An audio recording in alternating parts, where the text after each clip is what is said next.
اگر میں یہ کہوں کہ جب میں آپ کے گھر آؤں گی، ظاہر سی بات ہے جب میں آپ کے گھر آؤں گی تو کیا ہوگا؟ وعلیکم السلام ورحمۃ اللہ وبرکاتہ میری جان، آپ سب کو بھی پہلا جمعہ بہت بہت مبارک ہو۔ تو اذا کے بعد کیا آئے گا؟ سورہ تکویر میں اذا جو ہے وہ 12 دفعہ مینشن کیا گیا ہے۔ کتنی دفعہ؟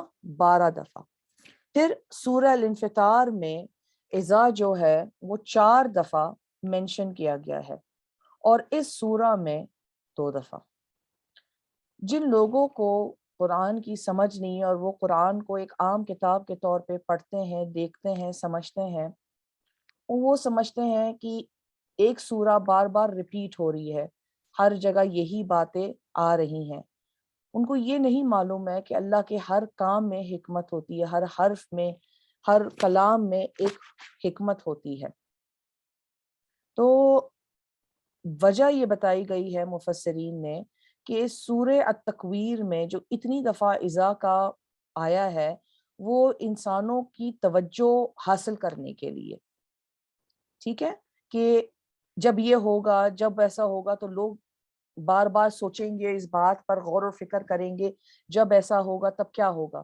اب مثلاً کہ اگر میں آپ کو ایک کہانی سنا رہی ہوں، میں آپ کو ایک بات بتا رہی ہوں، میں کہہ رہی ہوں کہ آپ کو معلوم ہے کہ جب ایسا ہوگا، اور پھر میں کہوں گی تو آپ کہیں گے اچھا اچھا پھر کیا ہوگا، لیکن جب میں آپ کو کہوں گی اچھا ایک دفعہ ایسا ہوا، پھر ایسا ہوا، پھر ختم، تو اس کے اندر کوئی کیوریوسٹی نہیں رہتی ہے۔ تو اس لیے مفسرین نے کہا ہے کہ اس وجہ سے کہ اس سورہ میں زیادہ اذا کے جملے نہیں آئے ہیں، جملے آئے ہیں کہ جب ایسا ہوگا، ٹھیک ہے۔ تو اور اس کے حوالے سے کوئی جواب بھی ان صورتوں میں نہیں دیا گیا ہے۔ یہ سورہ جو ہے 4 حصوں میں تقسیم کی گئی ہے۔ پہلی 5 آیتیں قیامت کے حوالے سے ذکر کرتی ہیں۔ آیت نمبر 6 سے لے کر 15 انسان کے سفر کے حوالے سے بتاتی ہیں، وہ جب اپنے انجام پر پہنچ جائے اس سے پہلے۔ اور آیت نمبر 16 سے لے کر 21 تک 21 تک اللہ رب العزت انسان کو اپنے کیوں کے اوپر غور اور تفکر کرنے کا حکم دیتا ہے، اور آخر میں اللہ تعالیٰ کی طرف سے ایک پیغام ہے، ایک وارننگ ہے کہ کیا کیا انسان کو سبق لینے چاہیے۔ تو شروع کرتے ہیں اللہ کے نام سے شروع جو نہایت مہربان رحم کرنے والا ہے۔ بسم اللہ الرحمن الرحیم۔ جب سب آسمانی کرے پھٹ جائیں گے، ٹھیک ہے، جب سب آسمانی کرے پھٹ جائیں گے۔ پچھلی سورہ میں اللہ رب العزت نے فرمایا تھا کہ ایک بہت بڑا دن آنے والا ہے اور انسانوں کو اس دن کی تیاری کرنی چاہیے، اور ادھر اللہ تعالیٰ فرماتے ہیں کہ کیا وہ نشانی ہوگی اس دن کی۔ جو الفاظ ہے شق، شین قاف، ٹھیک ہے، شین قاف، شق جو ہے ایک قسم کی ایک تکلیف ہے، تکلیف ایسی کہ جب انسان کو وہ کمزور کر دیتی ہے اس تکلیف میں مبتلا ہونے کے حوالے سے۔ شقہ کہتے ہیں ایک بہت دور جگہ جو آپ پہنچتے ہیں بہت مشکل سے، اور شقاق کا مطلب ہوتا ہے 2 گروہ کے بیچ میں ایک سپلٹ ہو جانا، ایک ڈسینشن ہو جانا، یعنی کہ جیسے ایمان والے اللہ پر یقین رکھتے ہیں اور کافر جو ہیں وہ اللہ پر یقین نہیں رکھتے ہیں۔ اب اس جملے میں، اس آیت میں اذا السماء انشقت، ٹھیک ہے، یہاں پر اللہ رب العزت جو ہیں وہ فرما رہے ہیں ایک تکلیف کے حوالے سے اور 2 گروہ کے یعنی کہ سپریٹ ہونے کے حوالے سے۔ اب یہاں پر اور پچھلی سورہ میں، سورہ الانفطار میں، دونوں جگہ پر یہ کہا گیا تھا کہ آسمان پھٹ جائے گا، لیکن انشقاق میں اور انفطار میں کیا فرق ہے؟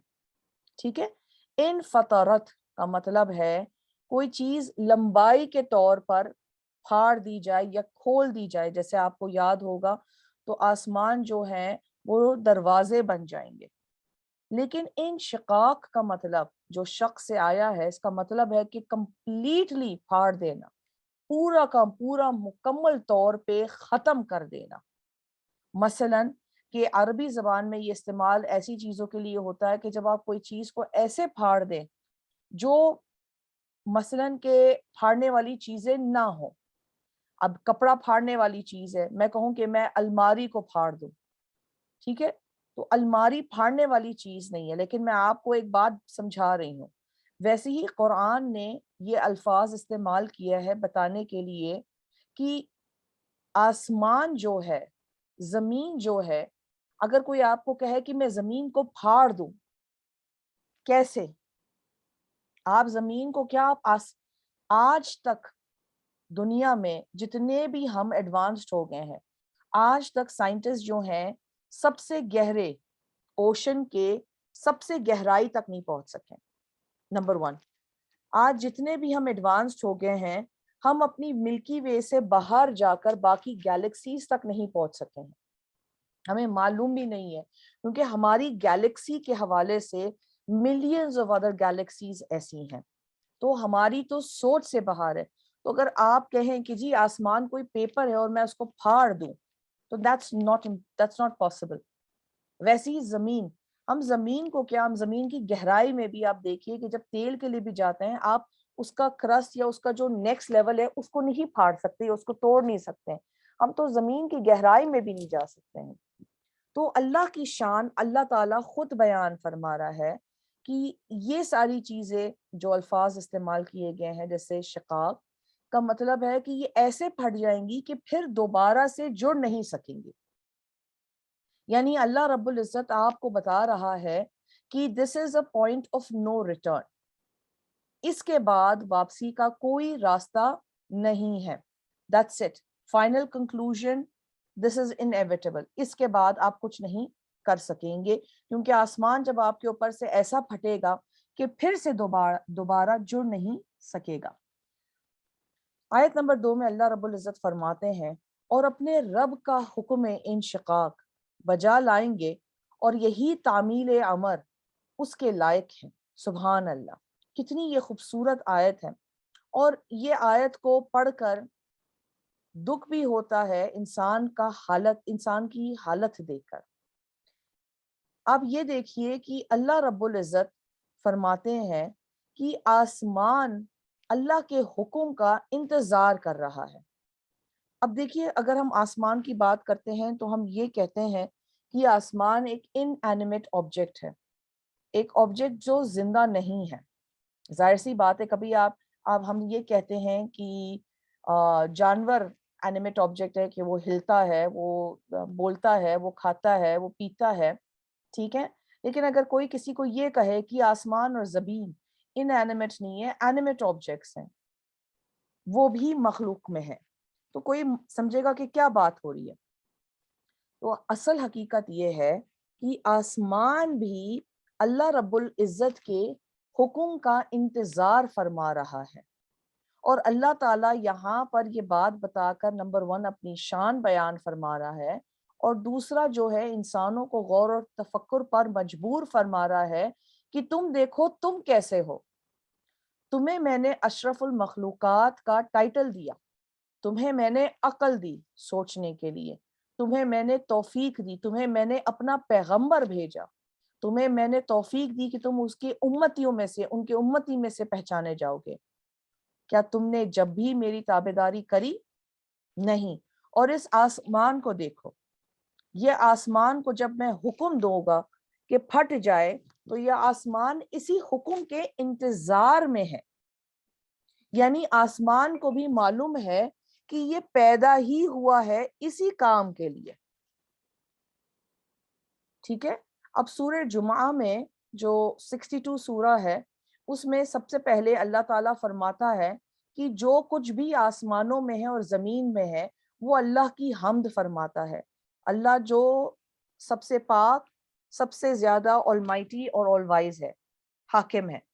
پھر سورہ اسراء میں بھی آیت نمبر 44 میں اللہ رب العزت فرماتا ہے کہ ساتوں آسمان اور زمین اور جو کچھ بھی اس میں ہے وہ اللہ کی حمد بیان کرتے ہیں، اور ایسی کوئی چیز نہیں ہے علاوہ وہ جو اللہ کو اس کی حمد سے پکارتے ہیں، لیکن تم لوگ اس کی حمد کا طریقہ نہیں سمجھتے ہو. بے شک وہ forbearing ہے اور معاف کرنے والا ہے۔ تو اللہ تعالیٰ نے فرمایا ہے کہ گھاس سے لے کر زمین تک ہوا بھی اللہ کے حکموں کی تابعداری کا انتظار کرتی ہے اور اللہ کی حمد گاتی ہے۔ صرف انسان اور جنات ہیں جن کے پاس عقل ہے اور جن کو یہ اللہ نے ایک چوائس دی ہے کہ آپ اللہ کو مانو یا نہ مانو۔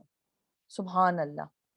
سورہ فصلات میں آیت نمبر 11 میں اللہ رب العزت فرماتے ہیں کہ پھر اللہ نے آسمانوں سے جب دھواں تھے تو اس سے پوچھا کہ زمین پر آؤ گے، خود آؤ گے یا زبردستی؟ آسمان نے کہا کہ ہم خود آئیں گے۔ یعنی کہ اللہ تعالیٰ فرماتا ہے کہ زمین اور آسمان جو اتنی قوت رکھتا ہے کہ تم اس کو پکڑ نہیں سکتے، اس کے اندر گھس نہیں سکتے، اس کی طاقت تمہیں معلوم ہے، ٹھیک ہے، تو وہ بھی میرے تابعدار ہیں اور وہ میرے حکم کے انتظار کرتے ہیں۔ اور تم دیکھو سرکشیوں میں مصروف ہو، تم اتنے گناہ کر رہے ہو، اتنے گناہ کر رہے ہو کہ تم اپنی حیثیت اور اوقات جو ہو وہ بھول گئے۔ جیسے اللہ رب العزت نے سورہ نازیات میں فرمایا تھا کہ کیا تم مشکل ہو بنانا یا آسمان جو میں نے بنایا ہے۔ تو اس وجہ سے ہمیں کوشش کرنا چاہیے کہ ہم اللہ کے حکموں کی تابعدار رہیں، اور اگر نہ رہ سکیں تو اللہ سے ہمیشہ توبہ کرنا چاہیے کہ اللہ ہمیں توفیق دے، آمین۔ اور جب زمین ریزہ ریزہ کر کے پھیلا دی جائے گی، یہاں پہ اللہ تعالیٰ فرماتا ہے کہ اب پہلے آسمان کا ذکر کرتے، اب اللہ تعالیٰ جو ہے وہ زمین کا ذکر کرتے ہوئے فرماتا ہے کہ جب میں زمین کو ایسے کھینچ دوں گا، ایسے کھینچ دوں گا، ٹھیک ہے، زمین پوری کی پوری ایک حصے سے لے کر دوسرے حصے تک چمڑے کی طرح اس کو کھینچ دوں گا۔ حتیٰ کہ ایک حدیث میں آتا ہے، حضرت ابو ہریرہ رضی اللہ تعالیٰ عنہ فرماتے ہیں کہ اللہ کے محبوب صلی اللہ علیہ وآلہ وسلم نے فرمایا ہے قیامت کے روز اللہ رب العزت جو ہیں زمین کو لیدر کی طرح، چمڑے کی طرح کھینچ دیں گے، جہاں تک کہ ایک کوئی جگہ نہیں ہوگی انسان کے ہلنے کی علاوہ جہاں پر آپ کے دو پاؤں کھڑے ہیں، اور سب سے پہلے میں محمد بلوایا جاؤں گا صلی اللہ علیہ وآلہ وسلم، اور پھر جبرائیل امین علیہ السلام اللہ کے رائٹ سائڈ پر ہوں گے، اور اللہ کی قسم یہ پہلی بار جبرائیل امین علیہ السلام خود اپنے رب کو دیکھیں گے۔ پھر اللہ کے محبوب صلی اللہ علیہ وآلہ وسلم اللہ تعالیٰ سے فرمائیں گے کہ یہ جبرائیل امین علیہ السلام تھے جو میرے پاس آ کر فرماتے تھے کہ تو نے ان کو میرے پاس بھیجا ہے، اور اللہ رب العزت فرمائے گا صدقت، آپ نے سچ فرمایا۔ یہ حدیث پاک ہے، حضرت ابو ہریرہ رضی اللہ تعالیٰ عنہ سے روایت مروی ہے۔ تو یہاں پر پتہ چلتا ہے کہ زمین کو ایسے کھینچ دیا جائے گا، اور نبی کریم صلی اللہ علیہ وآلہ وسلم پہلے ہوں گے جن کو اللہ آواز دے گا۔ آگے اللہ رب العزت فرماتے ہیں اور جو کچھ اس کے اندر ہے وہ اسے نکال باہر پھینکے گا اور خالی ہو جائے گی۔ یعنی کہ زمین جو ہے، جو بھی زمین کے اندر ہے، اب یہاں پر اس کا دیکھیں دو قسم کا مطلب ہے۔ ایک تو کہ زمین کھل جائے گی، کیونکہ کھنچ جائے گی تو ساری چیزیں جو ہیں وہ باہر آ جائیں گی، جیسے کئی صورتوں میں بیان فرمایا اللہ رب العزت نے کہ اللہ جو قبریں ہیں وہ ساری کی ساری قبریں جو ہیں وہ نکال دیے جائیں گے، ساری اندر سے مردے نکال دیے جائیں گے۔ اور دوسری چیز جہاں پر آیت ہے اس کے اندر اللہ رب العزت فرماتے ہیں کہ زمین زور سے اپنے اندر سے سارے خزانے، سارے راز باہر نکال دے گی۔ صرف انسان اور مردے ہی نہیں، سارے خزانے، سارے راز جو ہیں اپنے وہ باہر نکال دے گی۔ آپ یہ سوچئے کہ جیسے کوئی کاغذ کا ٹکڑا آپ کے ہاتھ میں ہے اور آپ اس کو پہلے پورا اس کو کرمپل کر دیتے ہیں، پھر آپ اس کو بالکل صاف کر کے اس کو سٹریچ کرتے ہیں، وہ اتنا زیادہ صاف ہو جاتا ہے اور پھیل جاتا ہے کہ جہاں پر آپ کو اس کے سارے کریسز، لائنز، ہر چیز نظر آتے ہیں۔ ویسے ہی اس دن قیامت کے روز زمین کو پورا کا پورا کھول دیا جائے گا۔ آگے اللہ رب العزت فرماتے ہیں اور وہ بھی اپنے رب کا حکم انشقاق بجا لائے گی، اور یہی اطاعت اس کے لائق ہے۔ اللہ رب العزت وہی جملہ جو زمین کے لیے تھا وہی جملہ جو ہے سوری آسمان کے لیے تھا، وہی جملہ زمین کے لیے فرماتے ہیں کہ زمین بھی اللہ کے حکموں کے تابعداری کا انتظار کر رہی ہے۔ دیکھیے یہ ہمارے لیے غور و فکر کا وقت ہے، کیونکہ آپ یہ سوچئے کہ انسان کیا چیز ہے، ہم کس چیز سے بنائے گئے ہیں، ہمارے اندر کیا ایسی خوبی ہے، ہم کیا کر سکتے ہیں۔ اگر انسان کو معمولی سا زکام ہو تو وہ اس زکام سے ہی اتنا زیادہ پریشان ہو جاتی ہے کہ وہ چھینکتی رہتی ہے، دوائیاں لیتی ہے اور اسے کوئی کام نہیں ہوتا ہے ہم سے۔ لیکن یہاں پر زمین اور آسمان جو اتنے بلند اور طاقتور ہیں، آپ ان کی شان اور طاقت دیکھیے کہ وہ بھی اللہ رب العزت کے حکموں کے تابعداری کا انتظار فرما رہی ہے کہ اللہ رب العزت جدھر فرمائے گا تو وہ اس کے حکموں کی فوراً اطاعت اور تابعداری فرمائیں گے۔ آگے اللہ تعالیٰ فرماتے ہیں، اے انسان تو اپنے رب تک پہنچنے میں سخت مشقتیں برداشت کرتا ہے، بالآخر تجھے اس سے ہی جا ملنا ہے۔ سبحان اللہ، بے شک بے شک۔ دیکھیے یہ آیت اس قرآن، اس سورہ کی آپ سمجھیں کہ کرکس ہے، مین میسج ہے کہ یہاں پر اب دیکھیں جو الفاظ استعمال کیا گیا ہے، انسان کا جو مطلب یعنی کہ جو اس کا روٹ ورڈ ہے وہ ناسیہ ہے۔ ناسیہ کا مطلب ہے کچھ چیز بھول جانا۔ تو یہاں پہ اللہ تعالیٰ فرما رہے ہیں کہ اے بھولے ہوئے انسان، بھلکڑ انسان جو بھول جاتا ہے کہ تم بھول گئے ہو تم کہاں سے آئے ہو اور تمہارا مقصد اس دنیا میں کیا ہے۔ اور ادھر اللہ تعالیٰ کل ناس سے، صرف مسلمانوں سے نہیں، ہر چیز سے مخاطب ہیں اور یہ فرما رہے ہیں کہ زمین اور آسمان اپنی حقیقت اور اپنے رب کو نہیں بھولے لیکن تم بھول گئے ہو۔ دیکھیں یہاں پر اللہ تعالیٰ فرماتے ہیں کہ ہم کتنی مشقتیں کرتے ہیں یہ سوچ کر کہ ہم اللہ کی طرف جا رہے ہیں۔ آپ یہ دیکھیے کہ ہم پورے دن کام میں مصروف رہتے ہیں، پورے دن کام میں مصروف رہتے ہیں، یہاں تک کہ ہمارے پاس کبھی کبھی نماز پڑھنے کے لیے بھی وقت نہیں رہتا۔ ٹھیک ہے، ہمارے پاس نماز پڑھنے کا ٹائم بھی نہیں رہتا۔ اگر آپ کسی سے پوچھیں تو وہ کہیں گے کہ جی ہم نماز نہیں پڑھ سکے کیونکہ ہم جاب پہ تھے، ہماری میٹنگ تھی، ہمارا فلاں تھا، ہم جو کچھ بھی کر رہے تھے۔ ڈاکٹرز کہیں گے کہ ہماری کوئی سرجری تھی، ہمارا کچھ اور آ گیا تھا۔ بہانے ہزار ہیں، لیکن در حقیقت آپ یہ دیکھیے کہ ہمارا مقصد اس دنیا میں کیا ہے۔ اللہ رب العزت قرآن میں فرماتے ہیں کہ میں نے انسان کو پیدا کیا ہے میری عبادت کرنے کے لیے۔ اب یہاں پر میں آپ سب کو ایک راز بتاتی ہوں، بہت آسان سی بات ہے اور اس سے انشاءاللہ تعالی ہم سب کی زندگیوں میں خیر و برکت آئے گی۔ وہ کیسے؟ وہ ایسے کہ اللہ تعالیٰ نے فرمایا ہے کہ انسان کو میں نے اس دنیا میں پیدا کیا ہے میری عبادت کے لیے، لیکن ہم کھانا بھی کھاتے ہیں، اس میں وقت بھی لگاتے ہیں، کھانا بنانے میں بھی وقت جاتا ہے، ہمیں سونے کی بھی ضرورت ہوتی ہے، ہمیں رشتہ داروں سے ملنے کی بھی ضرورت ہوتی ہے، اولاد کے ساتھ بھی وقت گزارنے کی ضرورت ہوتی ہے۔ تو اب ہم عبادت کیسے کریں اس دوران؟ میں آپ کو اس کا جواب دیتی ہوں، اور یہ بات شاید ہی آپ نے کہیں سنی ہوگی، لیکن میں آپ کو بتاتی ہوں انشاءاللہ کہ آپ ہر چیز شروع کرنے سے پہلے جو بھی کام کریں، اگر آپ کو سونا ہے تو آپ یہ نیت کریں کہ اللہ تعالیٰ میں سو رہی ہوں تاکہ میرے اندر صحت ہو اور میرے اندر طاقت ہو تاکہ میں تیری عبادت کر سکوں، تو میں سو بھی تیرے لیے رہی ہوں۔ آپ جب کھانا کھائیں تو یہ نیت کریں کہ یا رب میں اس لیے کھانا کھا رہی ہوں کہ تاکہ میرے اندر جان ہو اور میں تیری عبادت اور خوشنودگی سے کر سکوں۔ جب آپ رشتہ داروں سے ملیں تو آپ یہ نیت کریں کہ اللہ تعالیٰ تو نے ان کو میرے لیے ایک رحمت بنا کر بھیجا ہے اور تو نے ہی فرمایا ہے کہ رشتہ داروں سے منقطع نہ ہو، تو میں ان سے مل رہی ہوں صرف تیری رحمت پانے کے لیے۔ تو ویسے اگر آپ ہر عمل کے اوپر یہ نیت کریں گی تو آپ کی پوری زندگی کا، آپ کے پورے دن کے سارے کام آپ کی عبادت میں شمار ہو جائیں گے، حتیٰ کہ سونا، کھانا اور لوگوں کے ساتھ ملنا بھی۔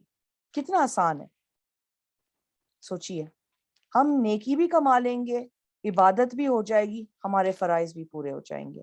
تو انشاءاللہ آگے سے آپ لوگ اپنے ساتھ ایک عہد کر لیجئے کہ آگے آپ لوگ چل کر ایسے ہی کریں گے اور اپنی زندگی گزاریں گے۔ پس جس شخص کا نام اعمال اس کے داہنے ہاتھ میں دیا جائے گا۔ اب اللہ تعالیٰ، یہ جیسے میں نے آپ کو بتایا تھا کہ آیت نمبر 1 سے 5 ایک حصہ تھا جو قیامت کے بارے میں بتاتا ہے، پھر اس کے بعد اللہ رب العزت جو ہے فرماتا ہے کہ کیا ہوگا ججمنٹ ڈے پر۔ تو اللہ رب العزت فرماتے ہیں کہ جن کو داہنے ہاتھ میں، رائٹ ہینڈ میں ان کو نام اعمال دیے جائیں گے، ٹھیک ہے، تو ان کا کیا عالم ہوگا۔ اب دیکھیں یہاں پر میں آپ کو ایک مزے کی بات بتاؤں، اوتیا یہاں پہ الفاظ استعمال کیا گیا ہے، فَأَمَّا مَنْ أُوتِيَ كِتَابَهُ بِيَمِينِهِ، ٹھیک ہے، اوتیا کا مطلب جو ہے وہ یؤتا سے ڈیفرنٹ ہے، یؤتا پریزنٹ ٹینس میں ہے، ٹھیک ہے، اور اگر یؤتا دیا جاتا تو اس آیت کا جو ترجمہ ہے وہ ایسے ہو جاتا کہ اور جس انسان کو اس کی کتاب اس کے داہنے ہاتھ میں دیں گے، ٹھیک ہے، دیں گے، لیکن یہاں پر ایک پاسٹ ٹینس یوز کیا گیا ہے، اوتیا۔ اوتیا کا مطلب ہے اللہ رب العزت نے فرما دیا ہے کہ یہ بات بالکل پکی ہی کہ جو لوگ الین میں ہوں گے ان کو نام اعمال ان کے داہنے ہاتھ میں دیا جائے گا۔ سبحان اللہ، یعنی کہ ہمارے جو کام ہیں، ہمارے جو اعمال ہیں وہ آلریڈی ہمارے تقدیر میں جو ہے وہ لکھ دیے گئے ہیں، اور ہم کون ہیں، جنتی ہیں جہنمی ہیں، تو وہ آلریڈی پہلے سے ہی لکھا ہوا ہے اور اللہ رب العزت کو اس کا علم ہے۔ تو ان قریب اس سے آسان سا حساب لیا جائے گا۔ سبحان اللہ۔ ادھر میں آپ کو ایک بات بتاتی ہوں کہ یہاں پہ اللہ تعالیٰ فرماتے ہیں کہ جن کو نام اعمال داہنے ہاتھ پہ دیا جائے گا، ٹھیک ہے، ان کا حساب کتاب جو ہے وہ آسان ہوگا، ان کو سکون آئے گا، ٹھیک ہے۔ اور یہاں پہ اللہ تعالیٰ جو ہے، یہ آیت نمبر 24 میرے خیال سے ہے پچھلی سورہ میں، اللہ تعالیٰ فرماتے ہیں تعرفو، کہ اے محمد صلی اللہ علیہ وسلم آپ ان کو ان کے چہروں سے پہچانیں گے جو سکون میں ہوں گے اور آسانی میں ہوں گے، ٹھیک ہے۔ تو اب آپ یہ دیکھیے کہ لوگوں کی فکر جو ہوگی جن کے نام اعمال داہنے ہاتھ میں، جو نیکوکار میں سے ہیں، وہ بھی پریشان ہوں گے۔ دیکھیں حدیثوں میں بتایا گیا ہے کہ حضرت ابو بکر صدیق رضی اللہ تعالیٰ عنہ نے فرمایا تھا کہ اگر میرا ایک پاؤں جنت میں ہوتا اور دوسرا اس کے باہر ہوتا، ایک پاؤں میرا جنت میں ہوتا اور دوسرا اس کے باہر ہوتا، میں تب بھی فکر مند ہوتا اور پریشان ہوتا کہ اللہ رب العزت میرے سے حساب تو نہیں لیں گے۔ ویسے ہی حضرت عمر رضی اللہ تعالیٰ عنہ کا قول ہے، آپ نے فرمایا ہے کہ میں اللہ کی قسم کھا کر کہتا ہوں کہ اگر قیامت کے دن کسی بلانے والے نے یہ کہا ہو کہ ساری کائنات جنت میں جائے گی علاوہ کہ ایک شخص کے، مجھے یقین ہوگا کہ وہ شخص میں ہی ہوں گا، میں ہی ہوں گا، میں ہی ہوں گا۔ یعنی کہ یہ آپ سوچئے کہ صحابہ کرام کا جو جن کو جنت کی بشارت ان کی زندگی مبارک میں دے دی گئی تھی، لیکن اس کے باوجود ان کو خوف اور ڈر رہتا تھا کہ اگر ہمیں جو ہے اللہ تعالیٰ ہمارا حساب کتاب نہ لے، ٹھیک ہے۔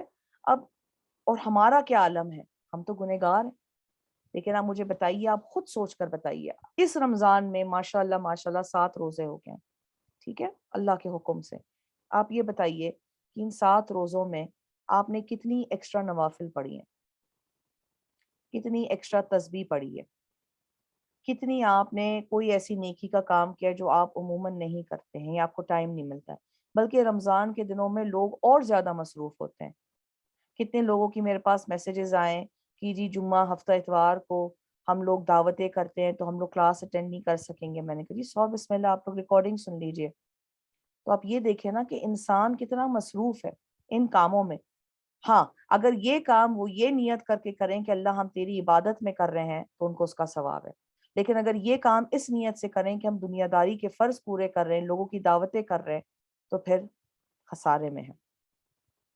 اب یہاں پر نبی کریم صلی اللہ علیہ وسلم کے حوالے سے ایک حدیث مبارکہ ہے کہ ام المومنین حضرت عائشہ صدیقہ سلام اللہ علیہا نے فرمایا کہ ایک دن آپ نے نبی کریم صلی اللہ علیہ وآلہ وسلم کو اللہ تعالیٰ سے دعا مانگتے ہوئے دیکھا، اور اللہ تعالیٰ سے یہ دعا مانگ رہے تھے کہ اللہ تعالیٰ اللہم حاسبنی حسابا یسیرا،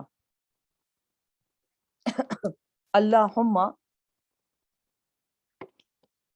حاسبنی حسابا یسیرا، اے اللہ جب میرا حساب ہو تو میرا حساب آسان ہو۔ جب ام المومنین حضرت عائشہ صدیقہ رضی اللہ تعالی عنہا نے سنا تو آپ نے پوچھا کہ آسان سا حساب کیا ہوتا ہے؟ تو آپ نبی کریم صلی اللہ علیہ وآلہ وسلم نے ارشاد فرمایا ہے کہ یہ آسان حساب وہ ہوتا ہے کہ جب اللہ رب العزت آپ کے نام اعمال میں دیکھیں گے اور نظر انداز کر دیں گے۔ سبحان اللہ، سبحان اللہ۔ یا اللہ ہم سب کو اللہم حاسبنی، میرے ساتھ پڑھیے، اللہم حاسبنی حسابا یسیرا، میرے ساتھ پڑھیے، اللہم حاسبنی حسابا یسیرا، اللہم حاسبنی حسابا یسیرا، اللہم حاسبنی حسابا یسیرا۔ اے اللہ ہمارا حساب آسان فرما، ہمارا حساب آسان فرما، ہمارا حساب آسان فرما، آمین ثم آمین۔ یہ دیکھیں ایسی ہی بات ہے کہ جب اگر پولیس والا آپ کو پکڑے اور آپ کو ٹریفک فائن دینے لگے اور آپ کے پچھلا ریکارڈ دیکھے اور آپ پریشان ہو کہ میں نے پچھلی سپیڈنگ ٹکٹ بھی نہیں دی ہے، میں نے اس سے پہلے کبھی کوئی فائن نہیں پے کی ہے، کاش وہ نہیں دیکھے، کاش وہ نہیں دیکھے، اور آپ کتنے خوش ہوتے ہیں جیسے آپ کو ایک بونس لاٹری مل گئی۔ ویسے ہی آپ سوچیے کہ قیامت کے روز جب اللہ رب العزت آپ کے نام اعمال کو دیکھ رہے ہوں گے اور آپ کے سارے گناہوں کو نظر انداز کر کے آپ کو آپ کے نام اعمال آپ کے دائیں ہاتھ میں مل جائے گا، تو بتائیے کیسا محسوس ہوگا؟ وہ خوشی، وہ سکون جس کا اللہ نے ذکر کیا، اس کی سمجھ آئی کہ کتنی خوشی ہوگی انسان کو؟ ٹھیک ہے، تو یہ بہت بڑی اللہ کی طرف سے ایک نعمت ہے۔ ٹھیک ہے، ہاں جی بیٹا، انشاءاللہ تعالی میں یہاں پر آپ سب کے لیے لکھ دیتی ہوں۔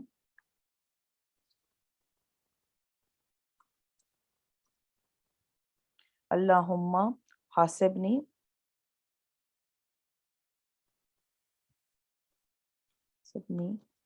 حسابا یسیرا۔ ٹھیک ہے، یہ میں نے لکھ دیا۔ اچھا، تو جیسے میں آپ کو بتا رہی تھی، تو یہ اس آیت کا مطلب ہے اللہ تعالی ہم سب کو توفیق دے کہ ہمیں نام اعمال جو ہیں، اللہ تعالی ہمارے گناہوں کو نظر انداز فرمائے، ہمارے گناہوں کو معاف کرے اور ہمارے درجات بلند کر کے نبی کریم صلی اللہ علیہ وسلم کی صحبت میں ہمیں قیامت کے روز اٹھائے، آمین ثم آمین۔ اور وہ اپنے اہل خانے کے طرف مسرور و شاداں پلٹیں گے۔ ٹھیک ہے، اب یہاں پر اور وہ اپنے اہل خانے کے طرف مسرور و شاداں پلٹیں گے، یعنی کہ جس انسان کو نام اعمال اس کے داہنے ہاتھ میں ملے گا، وہ اپنے گھر والوں کی طرف اتنی خوشی سے جائے گا، اتنی خوشی سے جائے گا۔ ٹھیک ہے، یہاں پہ دیکھیں جو انسان اب اس دنیا میں اپنے گھر والوں کے ساتھ سکون میں اور خوش رہتا ہے، ٹھیک ہے، اس دنیا میں اپنے دوستوں کے ساتھ، اپنے رشتہ داروں کے ساتھ خوش ہو رہتا ہے، لیکن قیامت کے روز اس کو اس کے گھر والے نہ اس کو پوچھیں گے۔ ایک مجھے حدیث مبارکہ یاد ہے لیکن اس کا مجھے ایگزیکٹ حوالہ یاد نہیں ہے، لیکن اس کا مفہوم آپ کو بتاتی ہوں کہ مرد کے اوپر کیا ذمہ داری ہے۔ بتایا جاتا ہے کہ قیامت کے روز ایک آدمی جب کھڑا ہوگا اپنے نام اعمال کے ساتھ تو اس کے نام اعمال کم ہوتے جائیں گے۔ جب وہ دیکھے گا تو اس کی اولاد پہلے آئے گی اور اس کی اولاد کہے گی کہ یہ ہمارے جو گناہ ہیں، یہ ہمارے گناہ اس لیے ہیں، ہم نے نماز نہیں پڑھی کیونکہ ہمارے باپ نے ہمیں اٹھایا نہیں، ہمارے باپ نے ہمیں سکھایا نہیں، ہمارے باپ نے ہمیں دین کی تمیز نہیں دی، تو ہم قصوروار نہیں ہیں، ہمارا باپ ہے، تو یہ گناہ اس کے نام اعمال میں چلے جائیں اور اس کے جو ثواب ہیں وہ ہمارے نام اعمال میں۔ ویسے ہی پھر بیویاں آئیں گی، بیویاں آئیں گی اور بیویاں بھی کہیں گی کہ ہمارے خاوند نے ہمیں اٹھایا نہیں، ہمارے خاوند نے ہمیں نیت نہیں دی، نیکی توفیق کی ہمیں ہدایت نہیں دی، ہمیں حرام کا کھلاتا رہا، اور پھر واپس اس کے اگر اس کے پاس اب اس شخص کے پاس اگر کوئی نیکیاں نہیں بچیں گی تو ان بندوں کے سارے گناہ اس بندے کے اوپر چڑھا دیے جائیں گے۔ لیکن یاد رکھیے کہ اس حدیث میں ایک اور بات ہے کہ یہ اسی شخص کے لیے ہے جو خود گناہ کے کاموں میں مبتلا تھا، ٹھیک ہے، اور اس کے گھر والوں کو حرام کھانا نہیں تھا لیکن وہ ان کو حرام کھلا رہا تھا خود اپنی پسند سے، خود اپنے ضد سے، خود اپنے شوق سے. مثلاً کہ کچھ لوگ ہوتے ہیں وہ چاہتے ہیں کہ دنیا میں ان کی واہ واہ ہو، ان کی بیوی ان کے بچے اچھے کپڑے پہنے، بڑی بڑی گاڑیوں میں گھومیں، بڑے بڑے گھروں میں رہیں. بھلے ان کی اولاد یا ان کی بیویاں یہ بات نہیں چاہتی ہیں، لیکن وہ چاہتے ہیں کیونکہ ان کو شو آف کرنا ہے، ایک سوسائٹی میں اپنا مقام بنانا ہے. تو ایسے لوگوں کا گناہ جو ہے، جو ان کی بیویاں یا جو ان کی اولاد کے اوپر ہوگا، وہ بھی ایسے شخص کے اوپر آ جائے گا. لیکن اگر بیوی یا اولاد اپنے والدین سے ضد کرے، اپنے والد سے ضد کرے کہ نہیں ہمیں یہ چاہیے، اور والد مجبور ہو کر حرام کا کام کرے، تو پھر اس کا گناہ جو ہے اس کی اولاد کو بھی ملے گا. ٹھیک ہے، کیونکہ اللہ تعالیٰ حق اور عدل کا فیصلہ فرماتا ہے. تو جس نے جو گناہ کیا ہے اس کو اسی کا اتنا ہی، جیسے ہم نے پڑھا ہے پچھلی آیتوں میں، اس کو اتنا ہی اس کا گناہ کا حساب ہوگا، نہ اس سے مزید نہ اس سے کم. ٹھیک ہے. تو یہاں پہ میں نے جیسے آپ کو بتایا کہ جب لوگ اپنے گھر والوں کے ساتھ خوش رہتے ہیں اور اپنے فیملیز کے ساتھ وقت گزارتے ہیں، تو اب آپ سوچئے کہ اگر اس دن ان کو ان سے علیحدہ کر دیا گیا تو ان کو کتنی تکلیف ہوگی. اور جو لوگ یہاں پر مثلاً کہ جو ماں باپ یا جو باپ باہر ملکوں میں جا کے کام کرتے ہیں، مثلاً کہ کتنی فیملیز کو ہم جانتے ہیں کہ جن کے باپ جو ہیں وہ یا فرانس میں ہوتے ہیں، دبئی میں ہوتے ہیں، سعودی میں ہوتے ہیں، اپنے بچوں سے دور ہوتے ہیں، اپنے بچوں کی بچپنا کھو دیتے ہیں، محنت کرتے ہیں، لیکن وہ نیکی کا کام کر رہے ہیں، نیکی کی ان کی ہدایت ہے، نیکی کی ان کی نیت ہے. تو جب قیامت کے روز ان کو نام اعمال میں ان کو ملے گا داہنے ہاتھ میں، تو وہ دوڑ کے جائیں گے اور اپنے گھر والوں سے خوشی سے ملیں گے. اور اس آیت سے ایک اور چیز ثابت ہوتی ہے، مثلاً کہ اگر آپ کا درجہ جنت میں بلند ہو، ٹھیک ہے، اور آپ کے گھر والوں کا، مثلاً کہ اگر آپ کے بھائی یا بہنوں کا درجہ جنت میں کم ہو، نیچے درجے کا ہو، تو اللہ رب العزت آپ کو نیچے نہیں بھیجے گا ان سے ملنے کے لیے. اللہ تعالیٰ ان کو آپ کی طرف اوپر لے کر آئے گا، تو ان کے بھی درجات بلند ہوں گے آپ کی وجہ سے.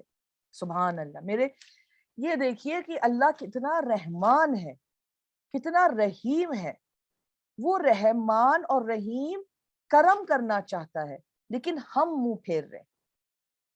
اللہ تعالیٰ نے نیکیاں کرنا اتنی آسان کر دی ہمارے لیے، لیکن ہمیں ہدایت نہیں مل رہی، ہمیں عقل نہیں آ رہی ہے. آپ یہ سوچئے کہ اللہ تعالیٰ جو ہے، اگر آپ نیکی کا کام کریں تو اللہ تعالیٰ جو ہے آپ کے گھر والوں کو آپ کے پاس اوپر لے کر آئے گا جنت میں اعلیٰ مقام پہ. تو اس لیے میری پیاری بچیوں، میری پیاری بہنوں، آپ اپنے گھر والوں کو نیکی کی ہدایت دیں، نیکی کی طرف بلائیں، بھائی بہنوں کو، رشتہ داروں کو، بھانجوں کو، بھتیجوں کو، تاکہ قیامت کے روز ہمارے سارے گھر والے، ہمارے سارے خاندان والے جنت میں ہوں، اور ہم جنت میں اعلیٰ طریقے سے، اعلیٰ مکان میں خوش رہیں، سکون میں رہیں. کتنا سکون اور خوشی ملے گی. آگے چلتے ہیں. اور البتہ وہ شخص جس کا نام اعمال اس کے پیٹھ کے پیچھے سے دیا جائے گا، تو وہ عنقریب موت کو پکارے گا. استغفر اللہ، استغفر اللہ. اچھا پلیز ذرا آپ لوگ سارے جوائن ان کریں واپس میٹنگ کو.